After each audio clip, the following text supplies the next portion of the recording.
All right, so just meeting today to possibly come up with a plan on how to use the data traders recommendations that we've been doing with your account size and possibly a reasonable percent that you could use in each account. Is that right? Yes. Okay, so you said earlier that you have money in a few different places, right? Let me Yep. double check the numbers here. So you have a traditional IRA about 10,000, right? Hmm. And then you have a SEP IRA with 8,000 and 5,000 in a brokerage account, right? Correct. Are those all in E-Trade? All three? Yes. Yep.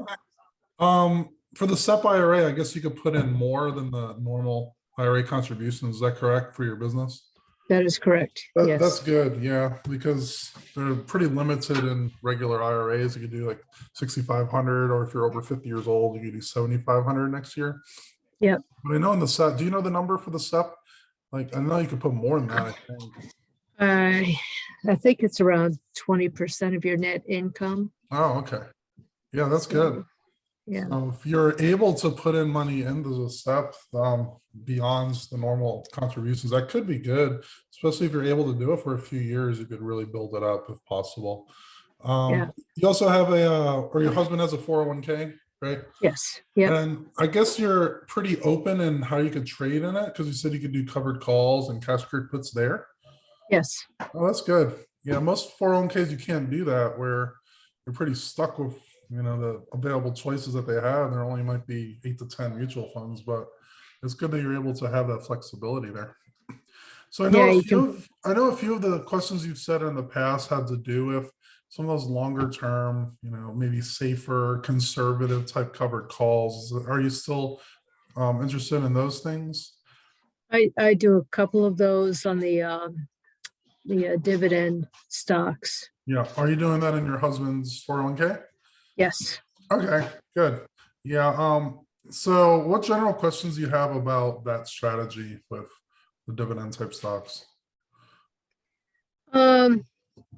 None really. I'm just kind of going, by what my risk tolerance is right now. Mhm. Um, you know, uh, I know selling covered calls kind of helps me to actually, I find, capture um, profit, whereas, watching stocks go up and down is not capturing profit. You know what I mean? So at Yeah, least yeah, of course.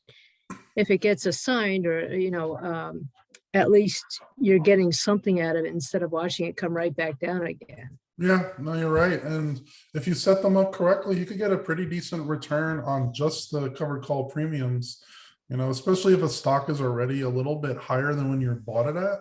So if you Yeah. bought a stock at say 40 and it's at 45 or so, maybe you Mhm. sell like 48 or $50 covered call. And then it's pretty much win-win, because if it happens to go to that, say, $50 strike, you just locked in that $10 profit from where you bought it at. If it happens to Yep. drop down again, at least you did take in some premium as well. So Right. You can just buy it again and do it again. yeah, exactly. What a lot of people don't realize is selling covered calls is actually a safer strategy than just buying and holding the stock. Because as you said earlier, if you buy a stock, it can go up and go down. It's a big roller coaster ride, right? Hmm. By selling these covered calls, you are bringing in some money.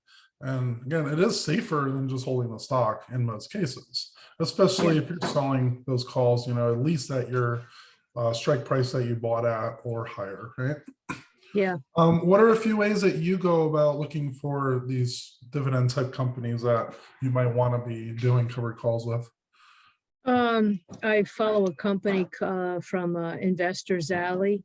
They have dividend stocks that they recommend. They have dividend multiplier system, and they also do the covered calls on a bunch of different stocks. So, and that's their weekly accelerator. Is it weekly? Yeah, a weekly accelerator system. So, Sounds good. If you ever have any questions on individual positions, if you're looking into it, definitely let me know and we could take a look at it. Where do they typically sell their covered calls? Just a little bit out of the money? yeah, pretty much a little bit out of the money and about a month out. So they, if they're if it doesn't get assigned, they just keep, Mhm. selling the covered calls. If it does, then they buy it again and they, can continue the process. Sounds good. So in the other accounts you're talking about, do you want to continue some of those same strategies, or do you want to more implement what I've been doing in data traders? I think I want to more implement what you're doing because I'm getting a little frustrated trying to, just watching my accounts just kind of like drop with the stock market. And I would like to actually make all three accounts an income building account. Yeah, that's definitely reasonable. All right. So you said earlier that all of those accounts, the SEP, the regular IRA, and the brokerage, you could do cash secured puts and credit spreads. Is that correct? Yes. All right. So we could treat this as just the total amount that you have currently. It's 10 plus 8 plus 5, about $23,000. Is that correct? Yes. All right, I'm going to show in the whiteboard a possible way to go about this. There's not really a right or wrong way to do this, but here's just a pretty reasonable way that you could go about the whole thing. So 23K, and it's separated into a 10K account, the 8K account, and these are both good for taxes because they're both in retirement accounts, meaning Mhm. if it grows in your premium that you're collecting, grows in capital gains, that will be tax deferred. So you don't have to be paying those right away. Mhm. And then you have a 5K account in brokerage. Unfortunately, that one not as good in your taxes, but yeah, it is what it is. Got to work with that. I still have a brokerage account as well. Yeah. All right, so the plan is, how do we bring this into the data trader strategies? So there's really only two main strategies that we use. One is selling cash secured puts, and then the other one is credit spreads. Now, from these, I'm trying to type on my mouse here. From the cash secured puts and credit spreads, we do different expirations. We'll do different type of risk. Some of them are a little bit riskier for a slightly higher return. Some of them might be a little bit safer. For the cash secured put side, we tend to look at, let's see, we do different colors here. So we have the red, which is the kind of risky ones where you might get about 5 to 10% in a month on those. Mhm. I don't give many of those on purpose because there's not really much need for it, I don't think. Yeah. Then we have the yellow ones. These get about 2 to 4%. And these are the most common ones that we look at. And they're kind of like red, yellow, green, red light, stop, yellow light. You could possibly go, but you might want to slow down and stop here. So you Mhm. don't necessarily want to overload them, but if you're able to reasonably, take advantage of it, you're not going to run that red light. And then you have the occasional green ones that might be like 1 to 2% a month in returns, right? Yeah. So from these accounts, in terms of tax reasons, I don't think it matters which one we use them on, but with the 23,000 total, an easy way to go would be just to split it in about 50-50. So about 50% of your account can be in the cash secured put side, and then about 50% in the credit spread side. Obviously, you could do what you'd like with it. If you want to tweak it slightly in different ways, that's fine. But let's just say about 11,000 and the cash secured puts and 11,000 in the spreads, right? Okay. Yep. With the 11,000, how many positions do you think you're able to manage reasonably where it's not taking up, every last second of your time? And also you want to be properly diversified. What do you think is a good number that you could handle in just cash secured puts? Uh, well, 4 to 6. Okay. Yeah, again, there's no right or wrong answer to these. If you want to do 4 to 6, that's perfectly fine. Let's lean on the 6 side or so. We could go with about 11,000 divided by about 6 positions. Okay. Yeah.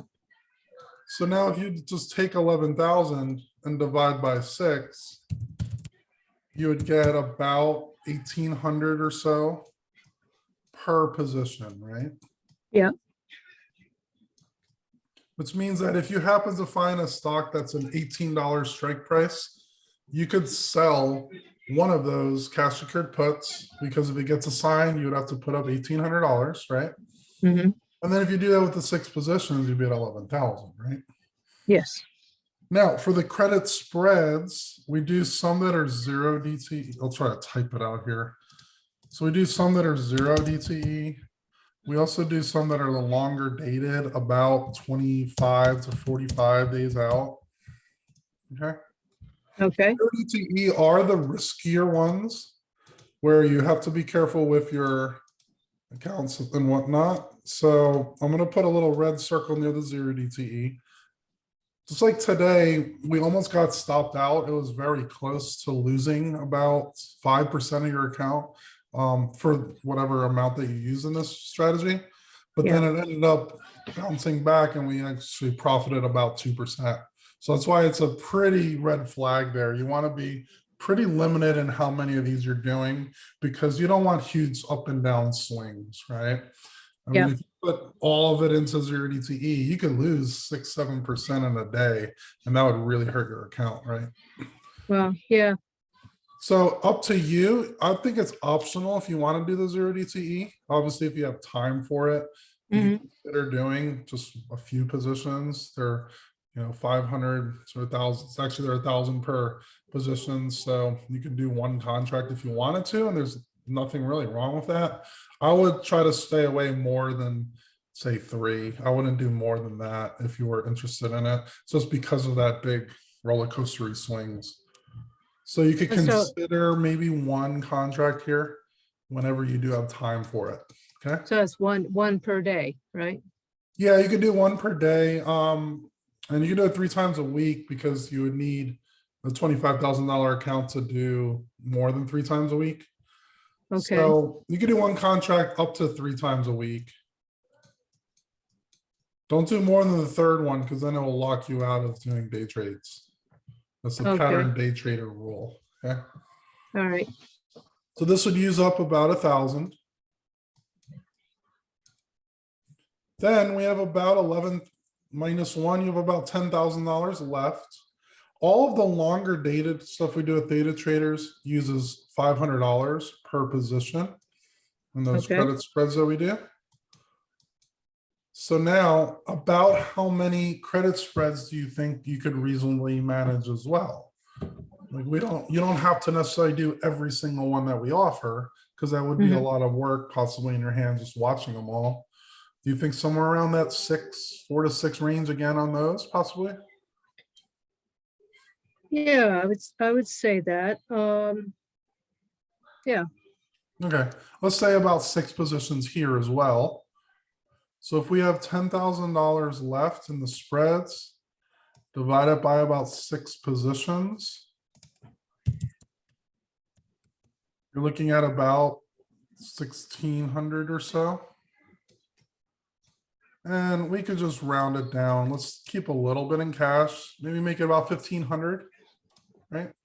So you have a Okay. little bit extra on the side in case there's some swings that happen. In this case, you could do about 3 contracts per spread that we do, right? Because each contract is $500. And then if you do 3 of them, 500 times 3, you'd be using up $1,500, right? Right. Does that all make sense so far? Sure does. But I think that's a pretty reasonable way to go. Again, 6 different cash secured puts. The cash secured put side's a little trickier to figure out the numbers. So if the strike price is 1,800, then you would do 1 contract. Okay. Okay. Let's say the strike price was around 9 or so. Mhm. Then you could do 2 contracts because 9 times 2 would be the 1,800, right? Right. So again, these are ballpark numbers. If it's not exact, if it's a $10 strike, you can still sell 2. It's not the end of the world here. I'm just giving reasonable numbers that might work out. Okay. If something's about $4 or $5, then you could sell maybe 3 or 4 of those. Okay. Okay. Now, when choosing these positions, I'll typically do as you've seen the last few weeks, they're all like January 20th expiration. Starting early next week, we're gonna go to the next expiration cycle to like that mid-February cycle. Yeah. So as I do recommendations, if there's a particular stock that you would like medium to long term, if it's getting these at least 2 to 4%, I would focus mostly on the yellow ones or even some of the green ones. Mhm. And then maybe sprinkle in one of the 6 as a possible red if you want to. And then just follow the plan that we do where we go pretty low delta. We're going to go really far out of the money because then it has a good cushion, good wiggle room from where the current price is to where it needs to get to. And then we buy to close it early. We typically get out about 50% profit, which in many cases would get that 2 to 4% that would be a good way to grow your account, right? Right, right. And then for the credit spreads, it's the same thing as we do them all. You don't necessarily have to be in love with the stock and a credit spread because we're buying and selling the puts. So in these, if you like if you like how far out of the money is, if you think technically it's in a pretty good situation there, then you could just decide to enter one. And you want to do about 3 contracts for your credit spreads. Okay. Okay. Now, in terms of where to put this from each account, yeah, up to you in a way.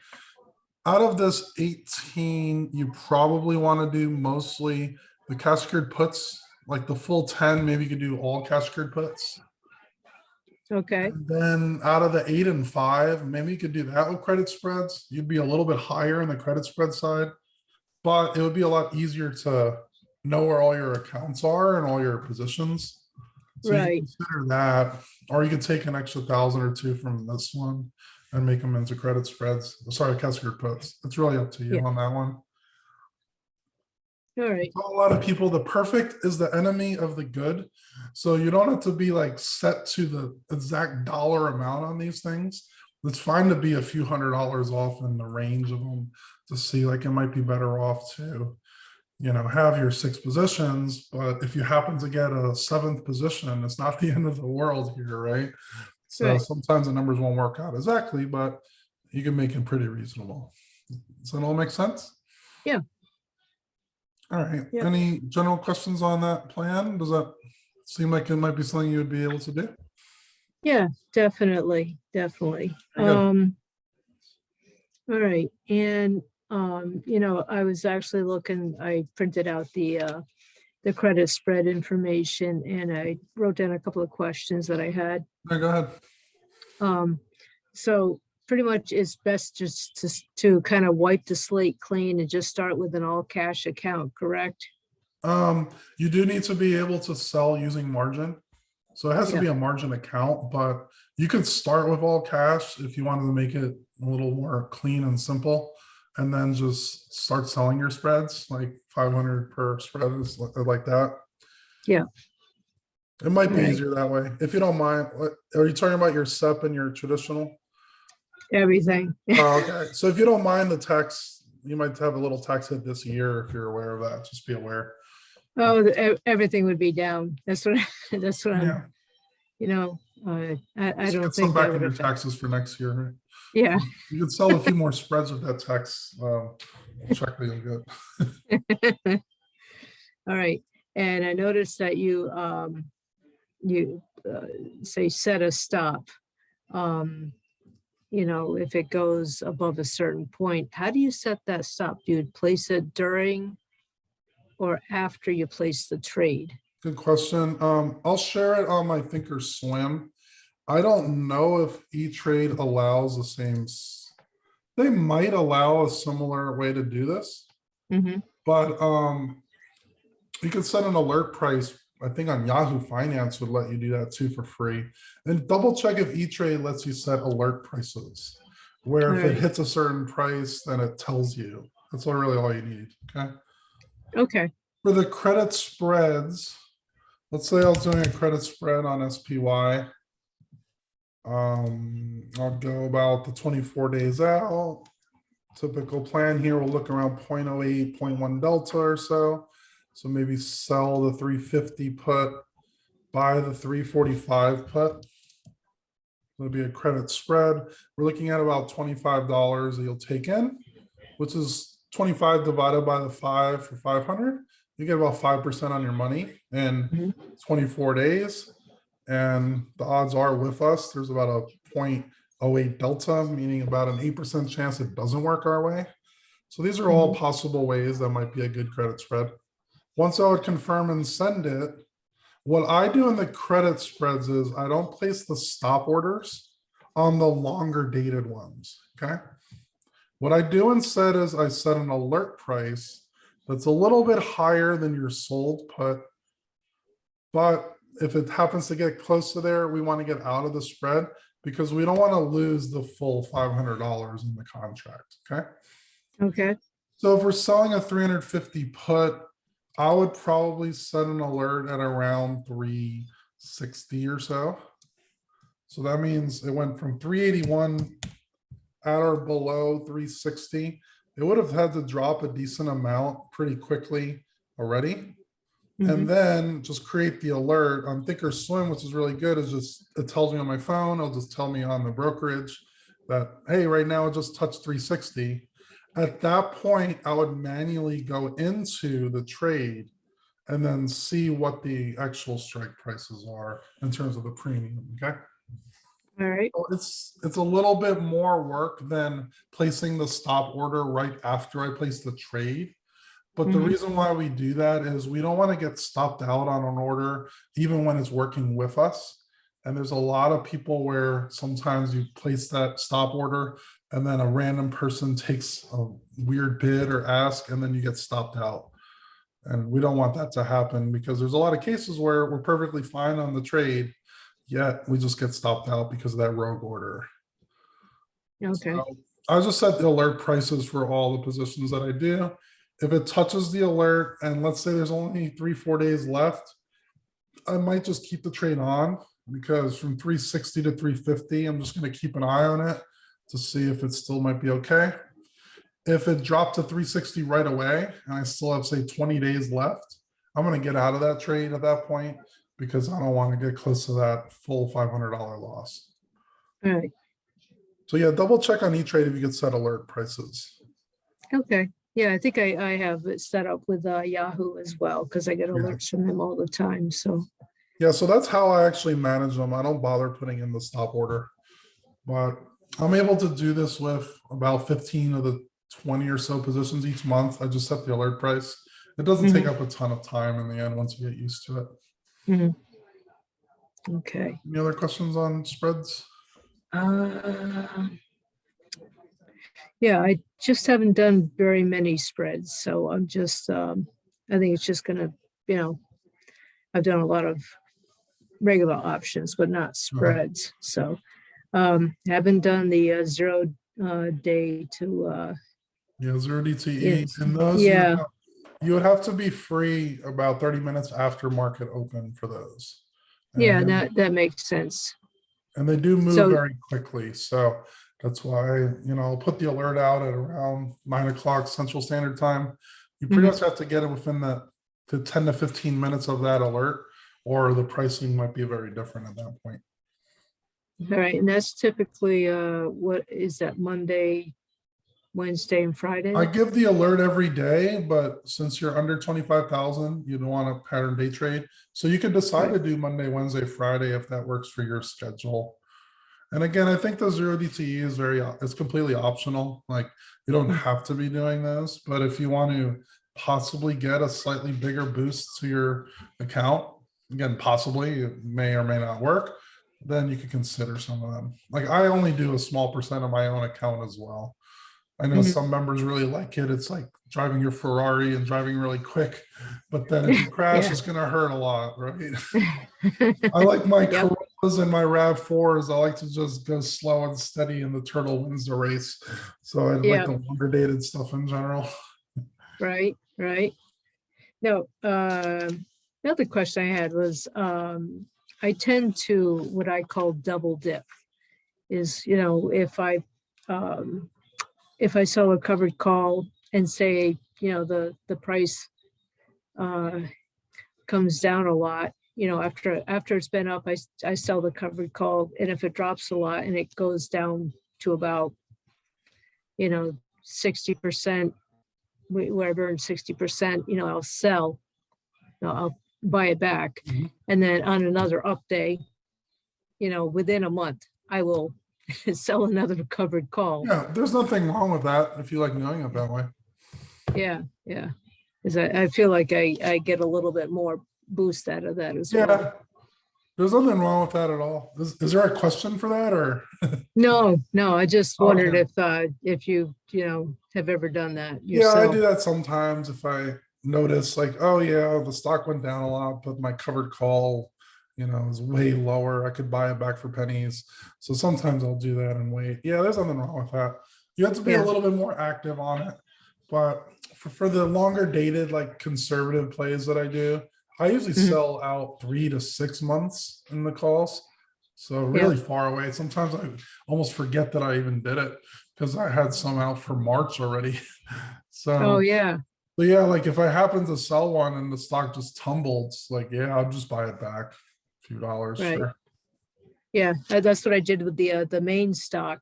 Yeah. I bought it back.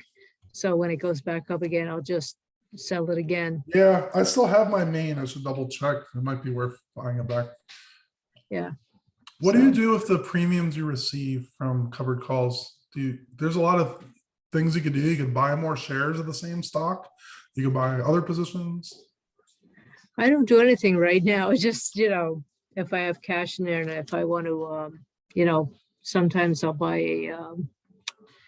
a call. I'll follow what is that? The bullseye Oh yeah, trades. Buzz alert, yeah. Yeah. Yeah. Do that for small amounts. I do that with a very small account and just see what happens. But that's the anti-theta traders. It's like the I exact know. opposite. I know. Well, it's because of trades like that, kind of veered more towards selling the calls inputs as opposed to buying them because Right. it hasn't been good for my accounts. Yeah, very So, small percent on these things is fine, I think, but you don't want to make it a large percent of your accounts because the swings could really kill it. yeah, definitely. Definitely. Okay. So I will work on that then. And, like I said, I just want to wipe the slate clean and start over. Yep, we're gonna have a good 2023. I'm gonna finish up on the data from this year, and every strategy I've done made at least 2% per trade on average, which is really good even in this down market. Like we're not going for home runs here, we're trying to get those walks and singles, right? But Yep. I think if you followed one contract in every single alert that I did this year, you'd be up about 20% on the account, which is good, really good, especially on a down year where SPY is down about the same amount. So we're going to Yeah. discuss more about the data. We'll do a Zoom call on that as well. So, Okay. all right. Awesome. Well, thank you. All right, no problem. And have a good day. I'll give you the recording shortly. All right. We'll do. All right, Bye. bye.